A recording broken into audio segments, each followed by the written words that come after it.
माहीत नाही काय जादू असते स्वामी महाराजांच्या चरणावर. मुजरा करायला जितके खाली वागते तितके मोठे झाल्यासारखे वाटते. स्वामींचे असेच नवनवीन संदेश पाहण्यासाठी आत्ताच आपल्या चॅनलला सबस्क्राईब करा. ज्याचे कोणी नाही त्याला आधार देणारे स्वामी आहेत. जिथे अंधार आहे तिथे प्रकाश करणारे स्वामी आहेत. जो हरला आहे त्याला जिंकवणारे स्वामी आहेत. जो पडला आहे त्याला उचलणारे स्वामी आहेत. जो अपंग आहे त्याला पळण्याचे बळ देणारे स्वामी आहेत. सर्व करता आणि करविता माझे स्वामी आहेत. स्वामी म्हणतात, निश्चिंत रहा, मी तुझ्या पाठीशी आहे. न कळत तुझ्यासमोर असा एक क्षण येईल ज्याची आशा तू सोडली होतीस. ते स्वप्न नक्कीच साकार होईल. हा आशीर्वाद प्राप्त करून घेण्यासाठी आत्ताच आपल्या व्हिडिओला लाईक करा आणि कमेंटमध्ये स्वामी आई माझा तुझ्यावर विश्वास आहे असे टाईप करा. भाग्यवंत ठराल. स्नेह एकदाच जुळतो. स्नेहाचा धागा फार नाजूक असतो.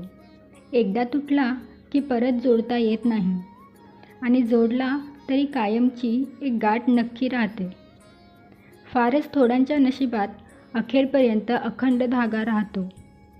बाकी सर्वांनाच गाठी मारून धागा टिकवावा लागतो. यालाच जीवन असे म्हणतात. काळजी घे म्हणण्यापेक्षा काळजी नको करू, मी आहे ना, असं बोलणारी व्यक्ती भेटायला नशीब लागतं. लागलेली भूक, नसलेले पैसे, तुटलेले मन आणि मिळालेली वागणूक ते शिकवते जे कुठलीच डिग्री शिकवत नाही. स्वतःला कधीच एकटे समजू नकोस. जरी मी दिसत नसलो तरी सावलीसारखा कायम तुझ्या पाठीशी आहे. तुझ्या सुखादुखात तुझ्यासोबत असतो आणि तुझ्या कर्मावर माझे लक्ष आहे. महाराजांची आपल्याला शिकवण आहे. आपल्याबद्दल कोणीही वाईट विचार करू द्या, आपण कधीच कुणाचे वाईट करायचे नाही.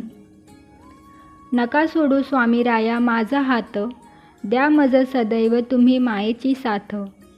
द्यावा आता आधार मजसी, मागणे माझे हेच तुमच्या पायाशी. एकनिष्ठ रहा, सगळी कामे होतील. कारण स्वामींच्या दरबारात सुद्धा निष्ठेला आणि कष्टाला किंमत आहे.